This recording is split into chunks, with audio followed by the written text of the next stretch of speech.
Hello, and welcome to the first episode of Analyzing Fathers.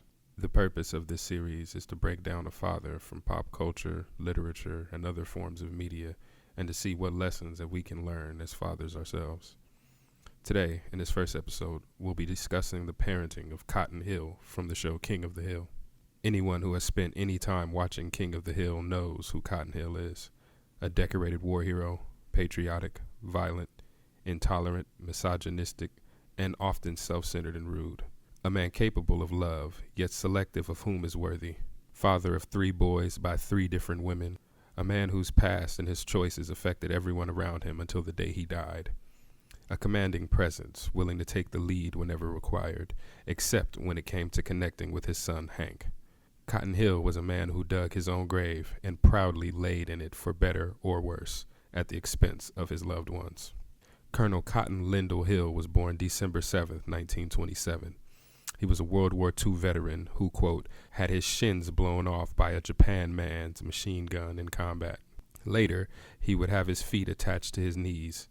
According to his son Hank, Cotton was 6 feet 4 inches tall with his shins and came home 5 feet tall without them. Surely a traumatic experience for anyone, yet despite this, Cotton reached the rank of colonel in the Texas State Militia. Cotton was given to embellishment of his accolades, as most people are. He claimed to have been aboard a vessel that was sunk and only been able to save 3 of his friends.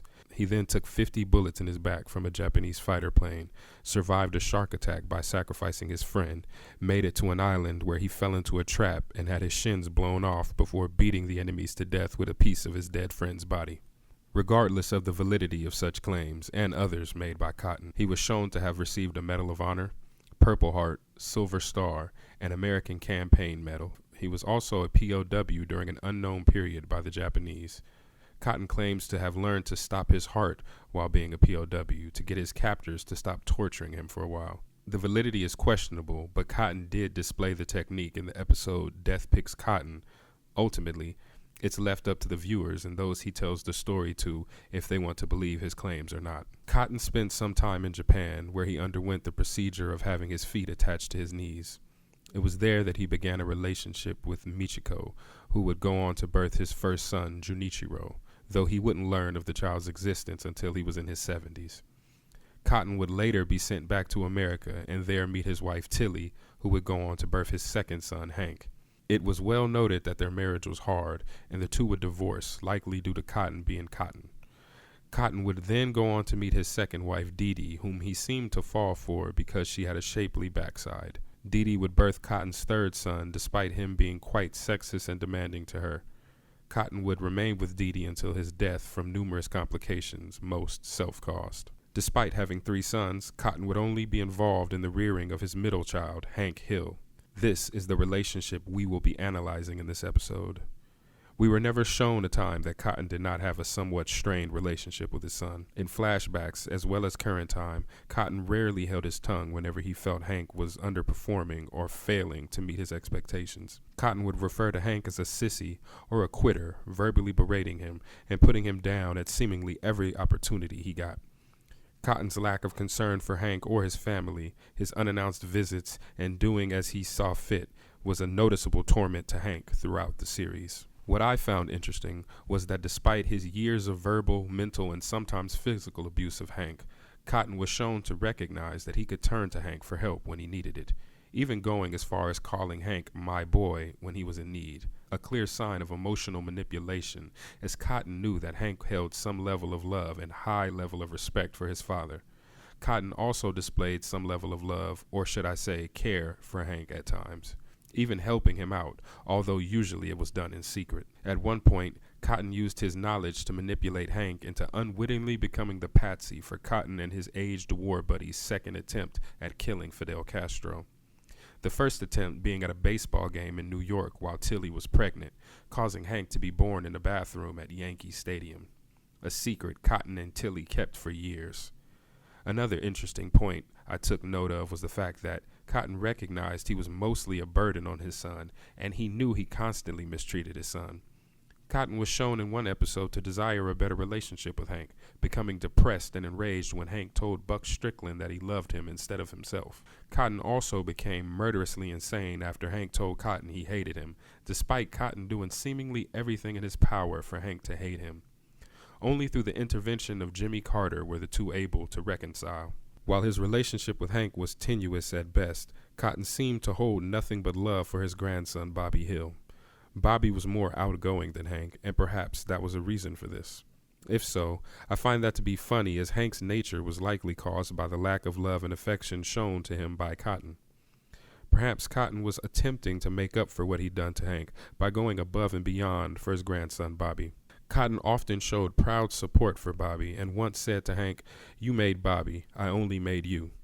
A compliment marred by a slight, yet revealing of Cotton's potential belief that Hank is a better father than himself. Dee Dee revealed to Bobby that Cotton had said if good Hank turns out like Bobby, he wouldn't abandon the child. Although I take that statement with a grain of salt, as despite his ill treatment of Hank, Cotton never abandoned him. It doesn't seem like something Cotton would do. Cotton's relationship with his other children, Junichiro and Good Hank, were both shown to be good as well.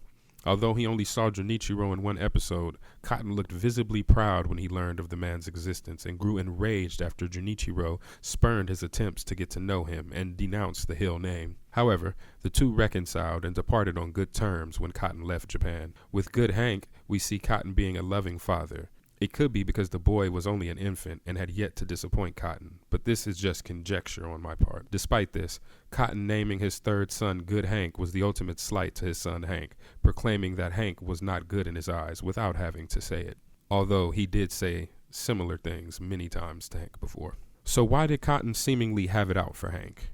In truth, it is never revealed, but we can make some potential guesses based on what we discussed and other information gathered.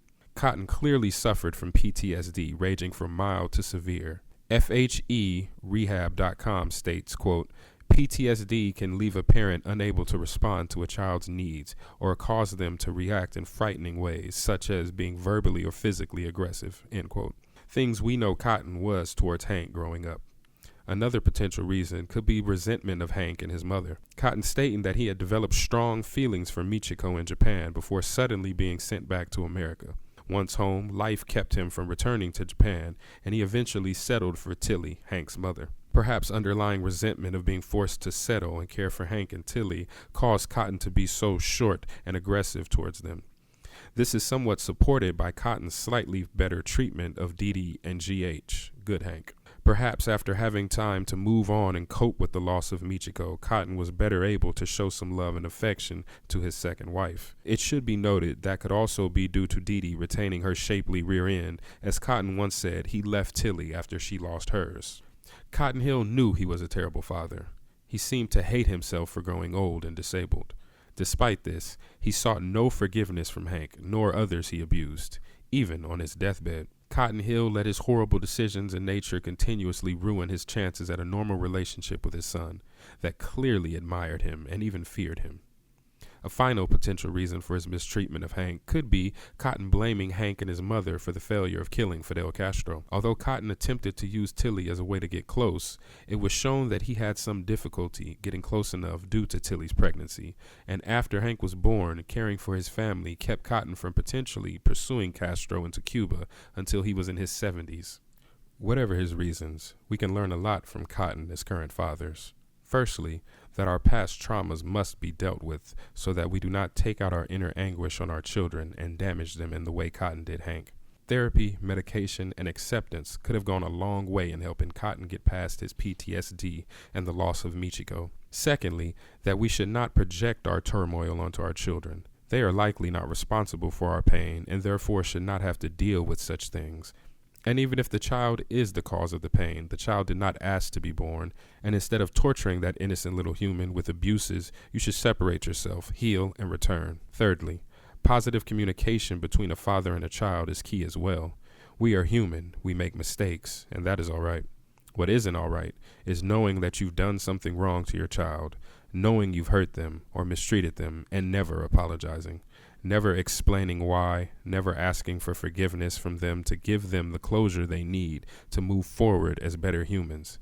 It is our duty as fathers to assure that our children have what they require to be the best possible versions of themselves, to elevate them, to show them the reality of the world, but also to show them how to face that harsh reality and to overcome those challenges. The world is already doing all it can to beat us down. A father should alleviate some of that pressure, not add to it. Cotton Hill failed as a father in many ways, but through his failures, perhaps we, like Hank Hill, can learn how to become better fathers to our own children.